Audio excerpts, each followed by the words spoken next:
2024, o que a astrologia tem para nos contar desse ano que está quase chegando?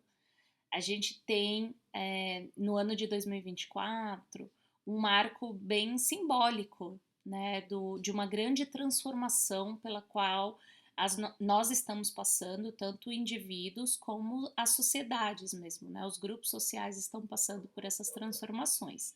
Essas transformações estão acontecendo há alguns anos já, mas essa transformação ela vai afetando a gente de uma maneira diferente. Então, em 2023, a gente teve um gostinho das transformações que estão por vir em 2024 em diante. Então, e por que, né? A gente fala de tantas transformações. Porque o Plutão, que é um planeta que fala de crises, renascimentos, ou seja, ele fala de regeneração, de destruição para construir algo novo, né? Ou seja, ele fala de uma renovação através de uma limpeza daquilo que já não serve mais, já não agrega mais e precisa ser reconstruído, renovado para trazer mais empoderamento para nós mesmos, né? Não só como indivíduos, mas também como grupos sociais, né? Como sociedade. Então, Plutão fala muito desse poder que a gente precisa conquistar. Ou seja, a gente tem que passar, às vezes, por muitos desafios e provações para a gente, de fato, conseguir compreender melhor aquilo que realmente é valioso para nós e mostrar que a gente não depende de tanta coisa assim que a gente pensa que depende, né? A gente precisa ser um pouco mais autônomo e a gente precisa conhecer os nossos reais recursos, ou seja, as nossas competências e o que nós temos de valor para agregar ao mundo. Então, Plutão, ele fala muito, ele tem como símbolo, né, a fênix, né, por exemplo, aquele mito da fênix, né, que renasce através das próprias cinzas, né, que é esse ciclo contínuo de regeneração, ou seja, né, você tem uma crise, você tem um colapso de algo, para que daquele algo surja algo melhor, mais renovado, mais cheio de potência, né? Potência de vida. Então, Plutão ele fala tanto dos finais dessas crises, desses colapsos, fala de morte e fala também de renascimento, fala de nova vida, fala de regeneração, fala de força e poder, né? Então, por que que Plutão se tem esse protagonismo em 2024? Porque Plutão ele fica muitos anos num determinado signo. Então, assim, para ele percorrer todo o zodíaco, todos os 12 signos, isso demora muitos anos, cerca de 250 anos. A última vez que ele esteve em Aquário, que é o signo que ele está entrando, foi na época da Revolução Francesa, para vocês terem uma ideia do poder de transformação daquela época, né? Então, assim, Plutão, ele deu um gostinho, ele entrou um pouquinho em Aquário e no ano de 2023, mas ele retrogradou para Capricórnio novamente. E agora em 2024, em 20 de janeiro, ele entra novamente em Aquário. Não para ficar, porque ele faz ainda um retorno para Capricórnio, né? Ele retrograda. Em setembro de 2024, ele entra rapidinho ali em Capricórnio, mas logo depois ele entra em novembro direto em Capricórnio para ficar por 20 anos. Ou seja, as transformações das quais a gente está falando são transformações muito profundas e longas, né? Ou seja, quando a gente está falando assim de mudar, mudar mesmo, é mudar a sociedade, mudar estilo de vida, mudar a mentalidade das pessoas. E não vai ser da noite para o dia que isso vai acontecer. Porém, quando ele entra no signo, o seu efeito é mais claramente percebido, ou seja, tem mais efeitos, né? E também ações, eventos que acabam catalisando essas mudanças. Então a gente consegue perceber alguns marcos, mesmo que simbólicos, dessas transformações que estão por vir. Então, no ano passado, a gente já teve essa entrada, né, por um curto período de tempo, e a gente já pôde perceber muitas mudanças. Então, assim, todas as pessoas foram impactadas, mesmo que de formas diferentes, em graus diferentes. Por quê? Porque tem pessoas que podem ter planetas próximos desse grau de aquário onde Plutão está entrando e saindo. Essas pessoas que têm aspectos ou planetas próximos ali sentiram isso com muito mais potência, né? Sentiram muito mais isso. E outras pessoas, às vezes, foi uma mudança mais sutil. E também a gente tem Plutão ativando diferentes áreas da nossa vida. Então, para uma pessoa, pode estar falando muito de carreira, de trabalho. Para outra, a transformação pode estar ligada ao meio ambiente próximo, à casa, à forma como ela própria se vê. Para outra pessoa, para relações, assim por diante. Como que a gente fica sabendo disso? Fazendo o nosso mapa astral e entendendo quais são os trânsitos e como esses trânsitos astrológicos, né, afetam o nosso mapa natal, né? Então, para isso, vocês podem marcar uma consulta com um astrólogo ou até mesmo fazer o seu mapa em um site como o astro.com e entender um pouco mais assim em qual casa do seu mapa Plutão está transitando, né? E daí o que eu posso falar assim de forma mais genérica? De forma mais genérica, Plutão ele fala assim dessas transformações. Eu gosto muito da imagem do vulcão. O vulcão ele fala ele traz para gente é um evento natural ali que é impressionante. Então, assim, você tem de tempos em tempos, não se sabe quando, essa erupção, né, de uma lava, de um material tão potente que pode realmente transformar o ambiente como nós conhecemos. Então a gente vê algo que é muito sólido, muito fixo, muito estático e que de repente o contexto muda completamente. A gente tem uma crise, né? Algo que propicia uma mudança até de terras, de algo que é sólido, né? De algo que a gente tem como firme, como estático. E eu gosto muito dessa imagem porque Plutão ele fala disso, mexer com as nossas estruturas. Então, por exemplo, se você perde um emprego, se você termina um relacionamento de muitos anos, ou então você nunca pensou em se casar e de repente se casa, isso provoca transformações na sua vida que muitas vezes te tiram o chão, né? Mudam completamente a paisagem em pouco tempo e promovem, né, com isso grandes transformações psicológicas, né?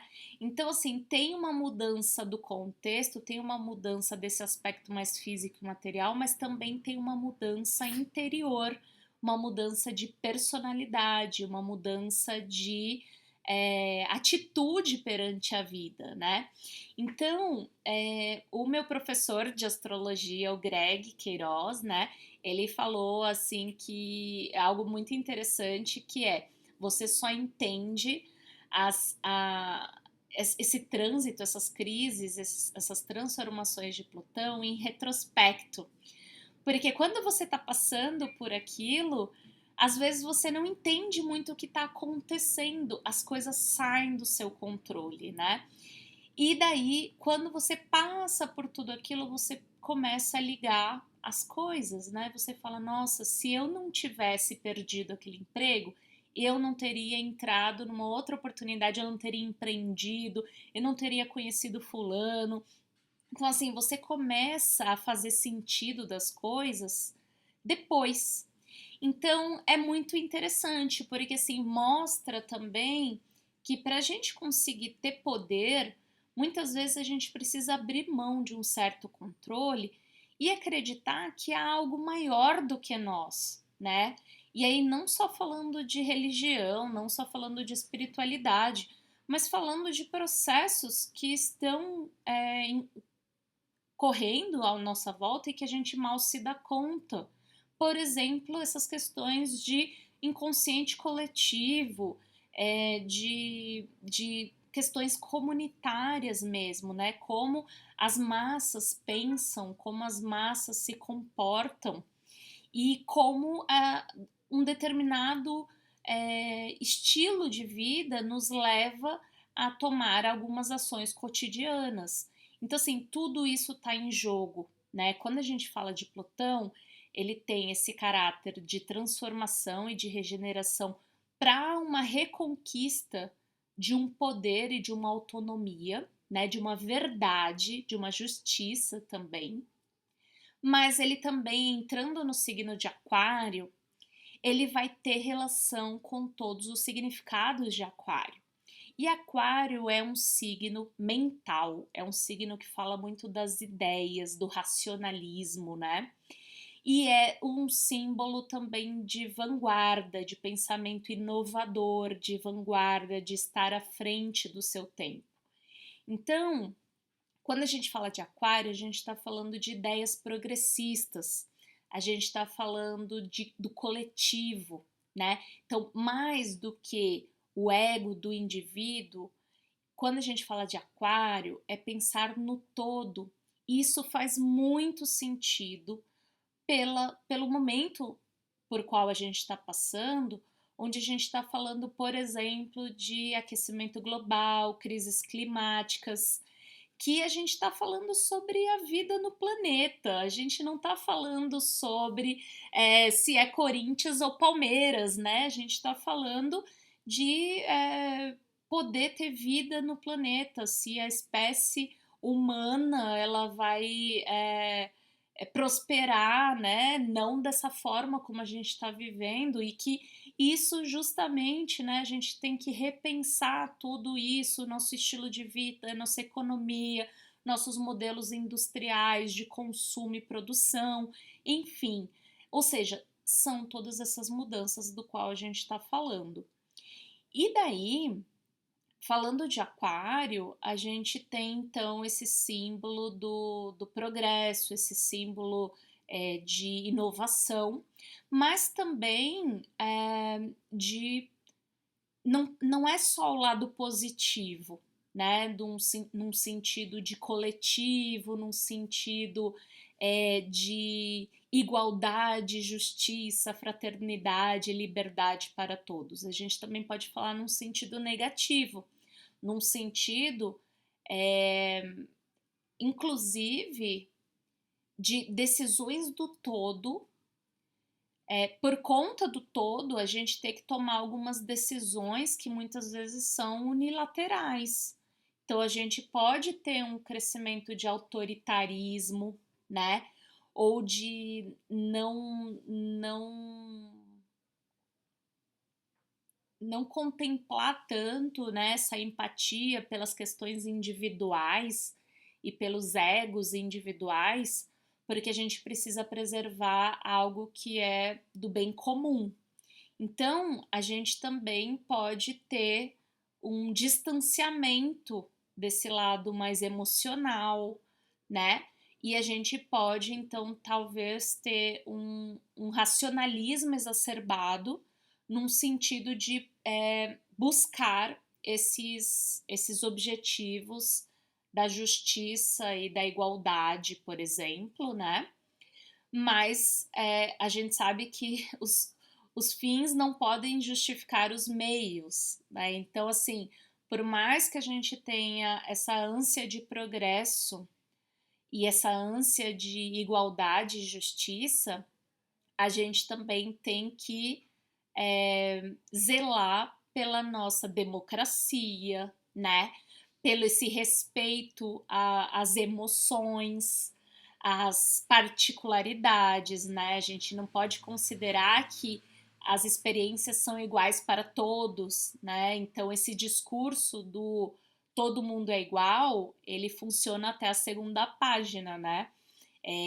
Depois disso, a gente tem as questões que são das particularidades mesmo. Então, a gente pode ver um crescimento de debates acerca dessas questões, né? Então, do indivíduo versus o comunitário, de coisas que a gente vai ter que passar, né? Tipo, como a gente vai ganhar um esclarecimento e um amadurecimento para entender e discernir, né, o que pode ser bom para o indivíduo e também para o comunitário, né? Então, e também pode ser que entre em voga essa discussão da desigualdade, né? Então, por exemplo, uma só pessoa detendo muito poder e muito poder econômico, por exemplo, pode ferir, né, os valores desse símbolo aquariano, que é mais de justiça. Então a gente pode ter sempre essa discussão entre os opostos, né? Então, indivíduo versus comunidade, sempre o que a gente vai começar a viver, né? Uma transformação na base, nos valores, nas estruturas, para que a gente realmente renove, reconstrua o nosso mundo de modo que ele seja mais justo e mais próspero, né? E que ele seja mais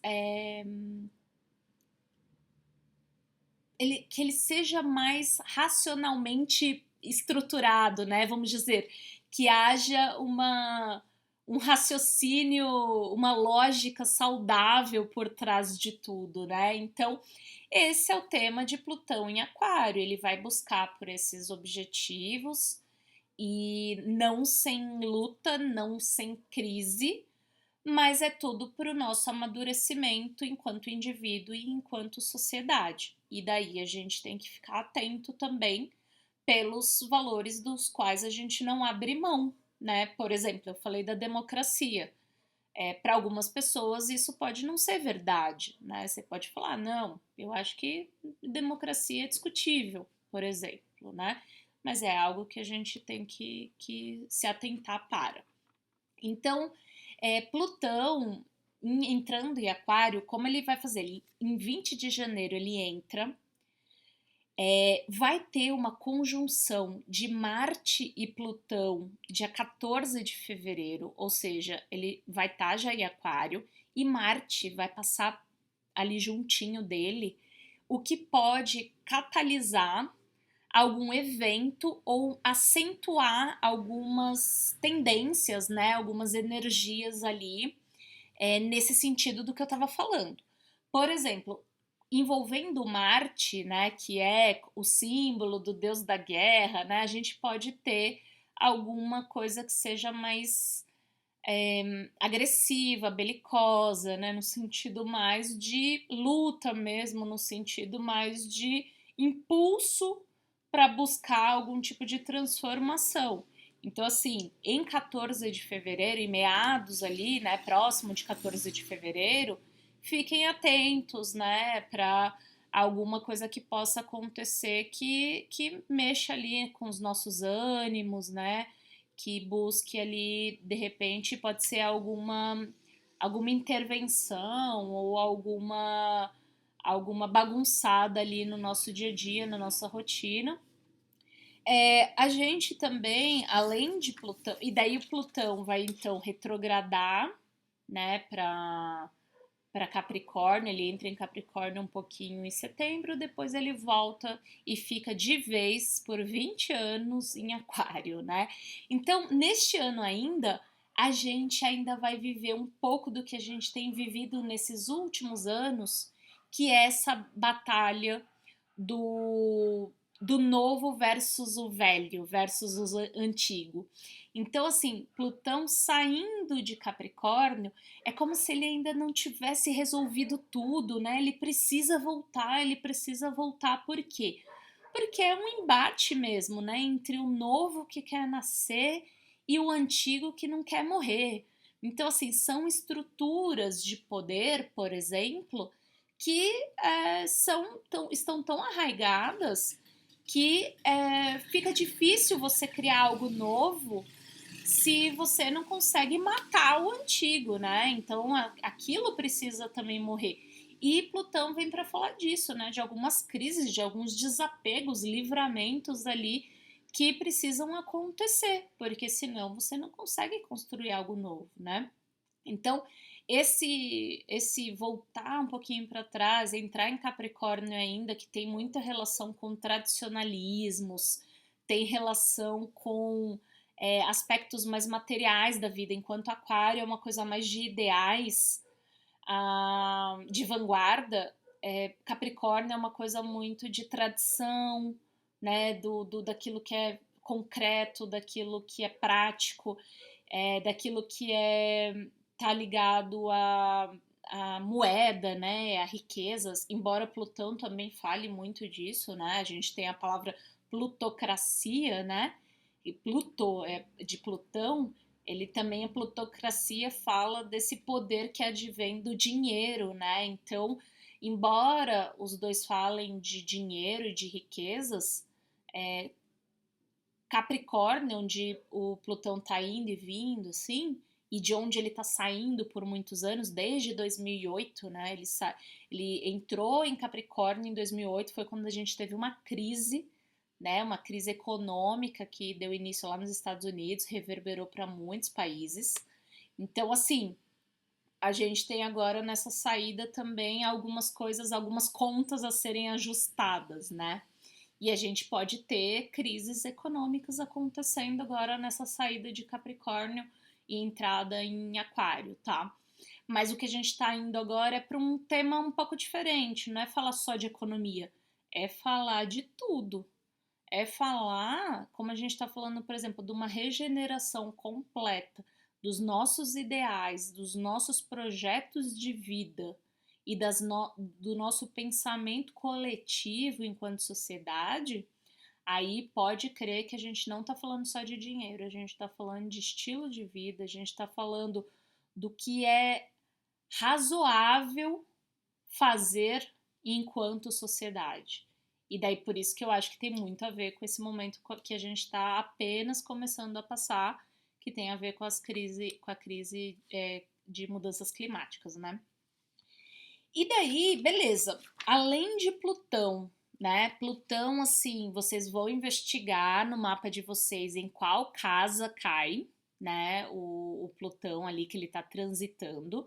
E daí pode ter certeza que vocês vão passar por transformações nessa área da vida de vocês, tá?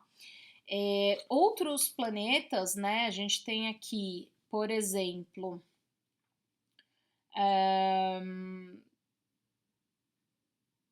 Saturno em Peixes. A gente tem Saturno transitando em Peixes, o que faz com que a gente tenha, assim, talvez uma diminuição até das capacidades de empatia das pessoas. Porque peixes é um símbolo, é um signo muito dessa empatia, desse entender o outro, desse aspecto mais emocional, né? E de conexão com o próximo, né? É um signo muito da doação, dessa questão do se voltar ao coletivo, às pessoas, né? E Saturno, ele traz uma restrição, ele traz uma diminuição, né, dessas capacidades. Então, a gente pode ver, por exemplo, tá tendo a guerra lá, né, de Israel contra na faixa de Gaza, né, contra o Hamas. A gente está falando de guerras há muito tempo e a gente está ficando saturado disso e as pessoas nem mesmo ligam mais para o que está acontecendo, né? A gente acaba sofrendo de um embotamento emocional ali, né? É, que pode ser justificável ou não, mas é triste, né? Porque a gente também tem que lidar com isso. Peixes é um signo que está ligado às águas, também é um signo de água, e a gente tem essa questão de Saturno poder trazer uma espécie de ressecamento, né? Então, quando a gente tem esse problema de seca, é algo que pode ser bem vivenciado, né, durante esse tempo, mas Saturno passando por peixes também traz um amadurecimento para esse sentimento. Então, assim, Saturno ele não vem só diminuir, restringir, ele vem também buscar uma organização de fato naquela área da nossa vida, né? E nessas nossas competências piscianas. Então, assim, não é, opa, não é pra você ficar gastando sua empatia à torto e à direito, né? Tipo, você tem que ver o que na verdade mexe com você. Pelo que vale a pena se doar? É essa pergunta que Saturno vai fazer, né? E que tá fazendo. Tipo, pelo que vale a pena se doar? Como eu posso trabalhar, ajudar, comover, né? Como eu vou me comover, mas de que forma isso vai estar ajudando a resolver uma questão? Então, Saturno ele vai trazer essa maturidade, esse trabalhar em cima dessas questões. E por onde ele estiver passando também na casa do seu mapa, ele vai estar dando uma organizada na casa, né? Então ele vai estar, põe assim, ó, aperta o cinto aqui porque você não pode gastar tanto, ou então, olha, começa aquela dieta, porque depois ele vai cobrar. Se você não fizer aquela dieta, se você não apertar o cinto e economizar, às vezes você pode sofrer com dívidas, às vezes você pode sofrer com uma crise de saúde. Então, Saturno, ele primeiro vem para arrumar, e daí, se a gente não age de acordo, ele vem para cobrar, né? Então, ele vem para cobrar.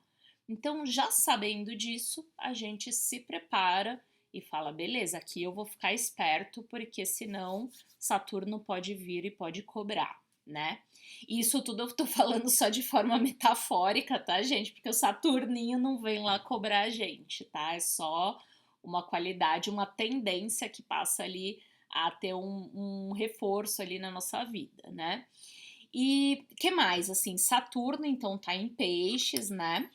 E daí a gente também tem alguns eclipses acontecendo ao longo do ano. Então, em finzinho de março, começo de abril e setembro, outubro, a gente tem os eclipses acontecendo no eixos Áries e Libra. Então, a gente tem ali Libra Áries e Libra Peixes. O que são esses eclipses? São, às vezes, eventos e impulsos de recomeço, de finais e plantar uma semente para algo nascer.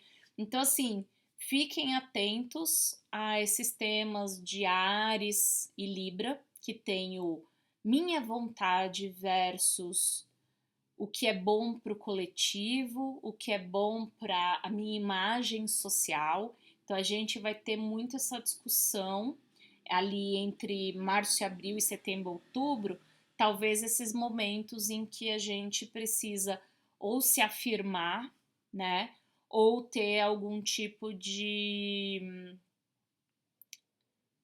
conciliação entre a nossa vontade e o que funciona bem para fora, né? O que funciona bem para as relações. Então, esses eclipses também são datas em que vale a pena estudar em que lugar do nosso mapa isso cai, etc. Tem outra coisa super interessante que é o Júpiter é um planeta benéfico, né? Que na astrologia a gente entende. E Saturno, né, os medievais chamavam de o grande maléfico, que ele traz essa restrição, como eu falei, né? Ele vem para ensinar, ele vem para fazer você conquistar as coisas através do esforço. E se você não faz por onde, ele vai cobrar, ele vai trazer crise, ele vai trazer perda, né? Falta. Porém, não é que ele seja o grande maléfico, né? Não tem julgamento de valor, bom e mal. Da mesma forma, tem Júpiter que traz expansão e um certo benefício por onde ele está passando, né? Ele traz ali opa, vamos expandir, vamos aumentar, e tem muito a ver com prosperidade também, mas pode ter a ver com prosperidade com exagero, né? Então, se ele está passando por uma área da casa que fala de recursos, de dinheiro, ele pode trazer prosperidade material, mas ele pode também trazer muito gasto, né? Tipo, entra fácil e sai fácil. Então, isso precisa ser levado em consideração. No momento, Júpiter está em touro, então ele vem trazer essa facilidade, benefício para os taurinos, né? Que tem o Sol ali em touro, né? Mas também se você tem um ascendente em touro, algum outro planeta, como Lua, por exemplo, né, você pode ter esses benefícios. E você tem touro em alguma casa do seu mapa, que é uma área da sua vida. Então ele vai trazer essa facilidade e essa agitação, vamos dizer assim. E daí o mais interessante é que o Urano também está em touro. E o Urano, ele está nessa busca pelo novo, tal qual Plutão entrando em Aquário. Inclusive, Urano rege o signo de Aquário. Então, tudo aquilo que eu falei de Aquário, de ideias progressistas, do novo, das rupturas, tudo isso tem a ver com Urano também, né? E Urano estando em touro é bem contraditório. Por quê? Porque o touro é um signo da estabilidade. É o signo, né, tipo, da segurança. E Urano tá mexendo com isso, né? Então ele tá mexendo por quê? Porque ele traz ali reviravoltas, ele traz surpresas, ele traz o novo e tá num signo que fala de segurança. Então a coisa fica assim, seguro, pero não útil, né? Então, o que vai acontecer? Júpiter está em touro e vai fazer conjunção, ou seja, ficar coladinho com Urano em touro. E daí vai ser interessante, né? A gente vai ter no grau 21 de touro, dia 20 de abril, essa conjunção. Então, provavelmente, essa essa provocação, né, de tipo, talvez uma abundância, né, da vida, uma abundância da vida, surpresas boas, né, que venham em relação ao que é segurança para nós, o que touro é um signo que fala muito sobre os prazeres da vida de maneira mais sensorial mesmo, né, ou seja, boa comida, boa bebida, as artes, né, então música, a gente talvez tenha ali uma surpresa agradável, né? Bom, agradável é difícil dizer, né? A gente não sabe se vai ser super agradável, mas Júpiter está envolvido, a tendência é que seja mais benéfico, né? E daí a gente pode ter alguma surpresa interessante envolvendo ali touro, né? Então, aonde a gente tem touro no nosso mapa, pode ter alguma reviravolta ou alguma surpresa interessante que nos beneficie de alguma forma, né? Então, por exemplo, se você tem ali a casa 7, vamos supor, né? Vamos supor que você tem ascendente em Escorpião e que a sua casa 7, que fala de relações, está em touro. Então, essa conjunção ali pode trazer uma surpresa agradável em questão de relacionamentos, né? E de um namoro, uma proposta interessante que surge de parceria, né? Não só de um compromisso firme, mas também de parcerias, né? Então, é legal a gente ficar atento, tá? E daí, se você quiser saber um pouco mais de como a astrologia pode te fornecer chaves de entendimento de como vai ser seu ano e de como é a sua personalidade, né? E as circunstâncias para você, como elas estão de acordo com a astrologia, tá? Você pode procurar saber mais sobre isso. Eu me coloco à disposição, tá? Então você pode me mandar uma mensagem e a gente conversa um pouco mais a respeito, tá? Espero que vocês tenham gostado e um grande abraço e feliz 2024 para nós. Tchau, tchau.